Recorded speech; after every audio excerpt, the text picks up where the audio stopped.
In an age before kings and empires, there was a range of silent mountains in the Far East. Mountains said to breathe with the wind and weep with the rain.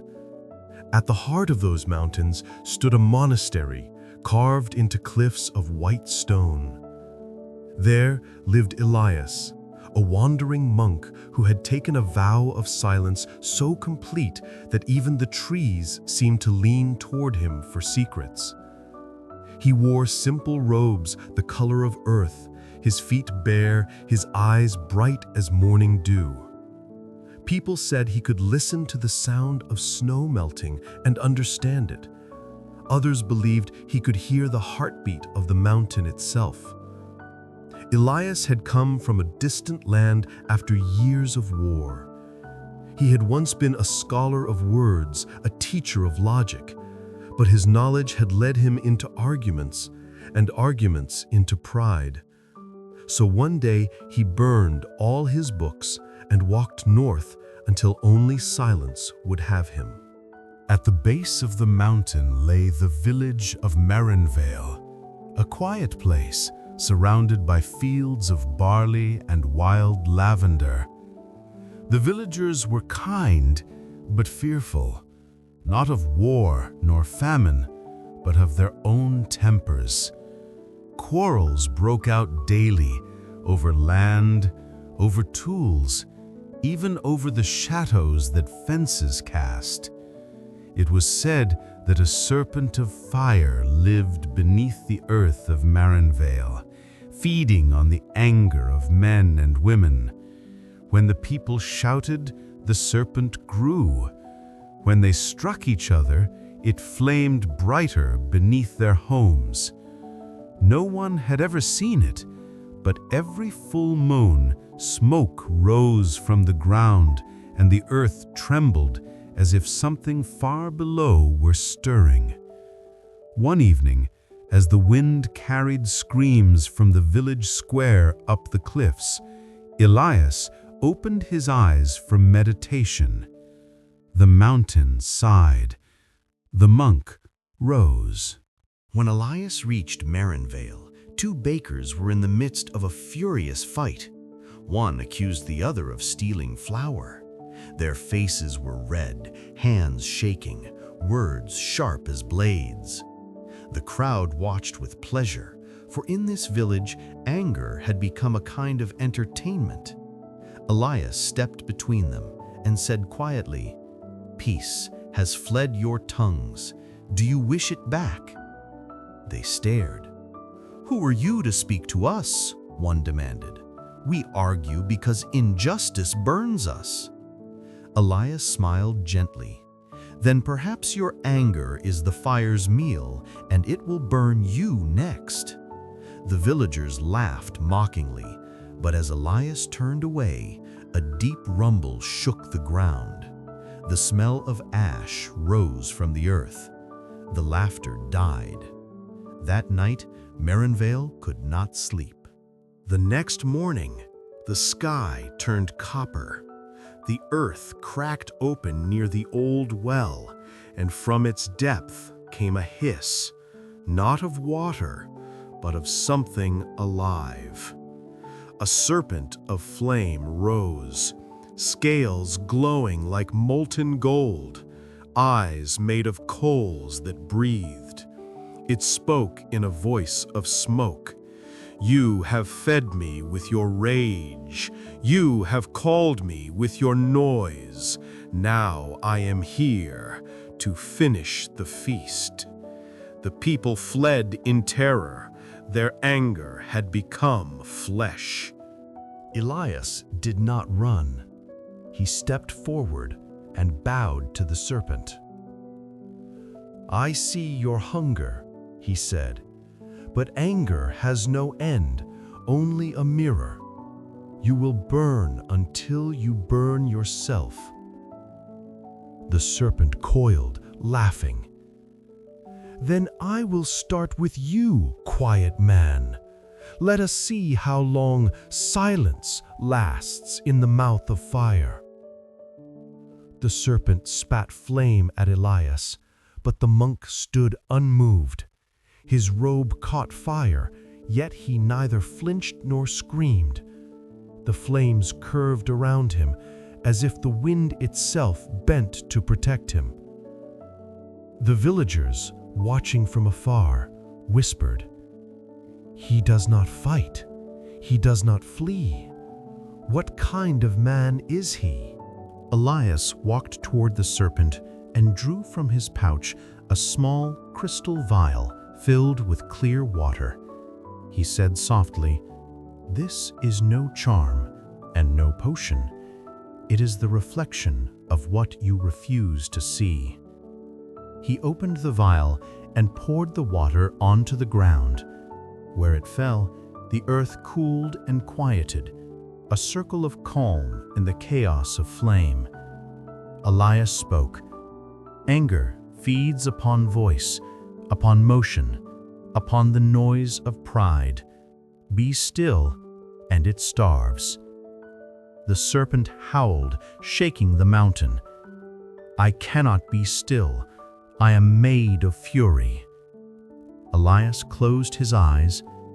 "Then you will fade where silence lives."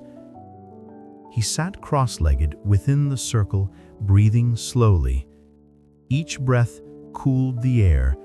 Each exhale dimmed the serpent's glow. The people watched, trembling, as the creature's roar softened into a hiss, then into a whisper, then into nothing.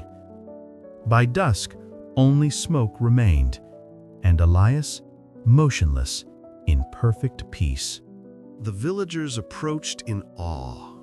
The eldest among them asked, "Master, what was that serpent? Was it real or our imagination?" Elias opened his eyes. "What you saw was your own anger made visible.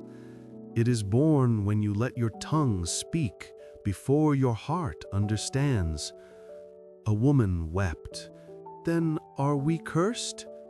"No," said Elias, "you are gifted, for only those who see their anger can learn to silence it."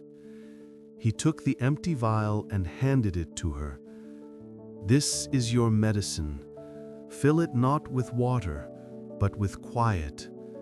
Whenever rage rises, hold it to your lips.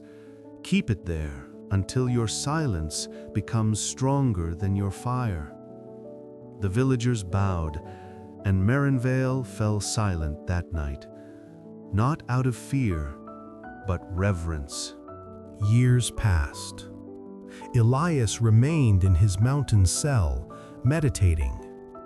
The people of Merrinvale grew kinder, their tempers cooler.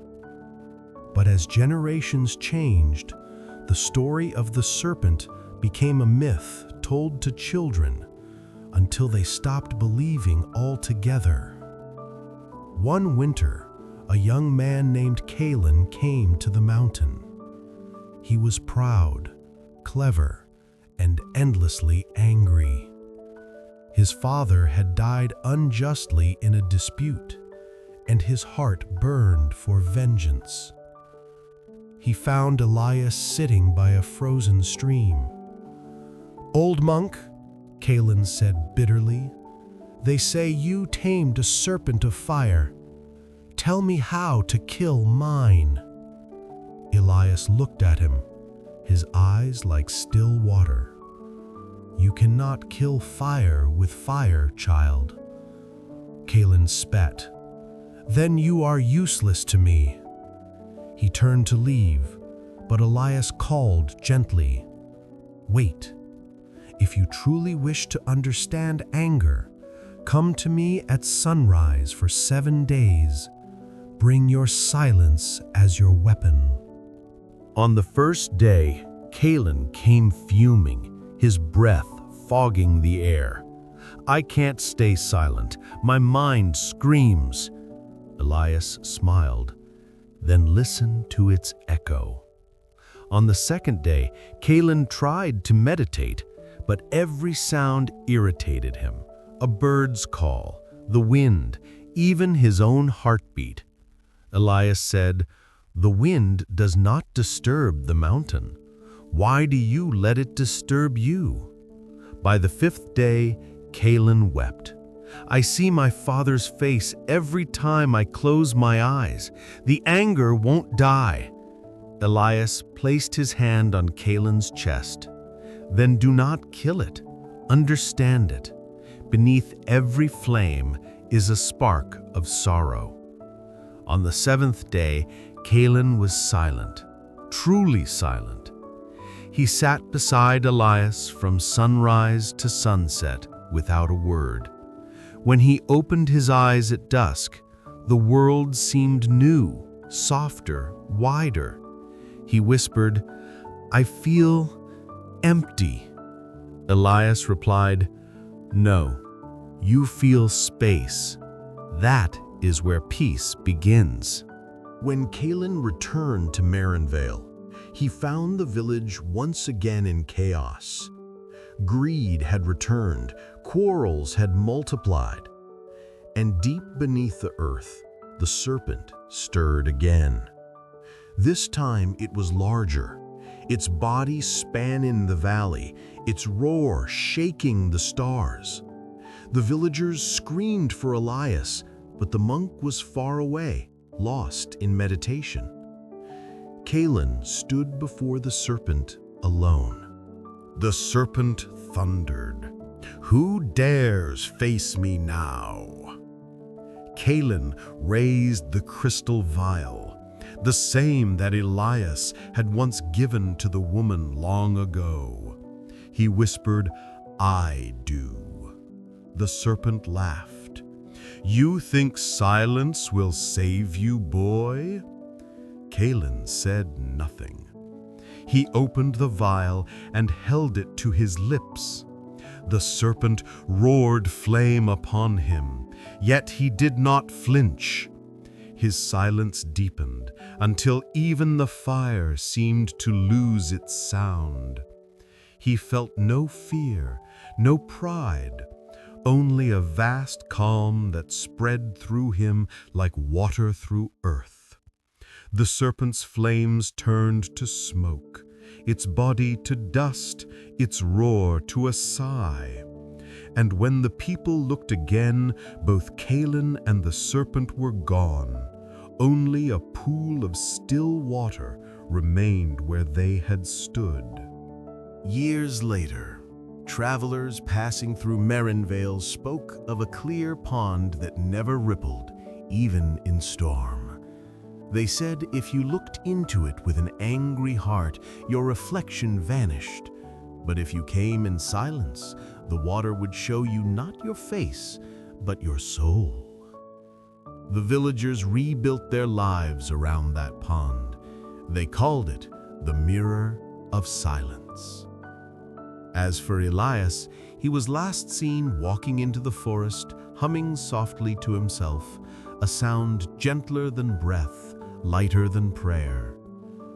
Some say he turned into the wind that cools tempers.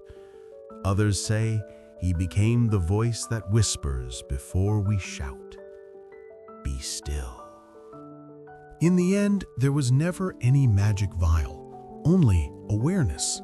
Silence is the true medicine. It quenches the fire not by suppression, but by understanding. When you are angry, do not speak, for every word in anger is a spark in dry grass. Instead, hold silence upon your tongue and taste its coolness. Let the fire starve itself. Only then will you know what Elias knew, that peace is not the absence of fire, it is learning to let it burn without burning you.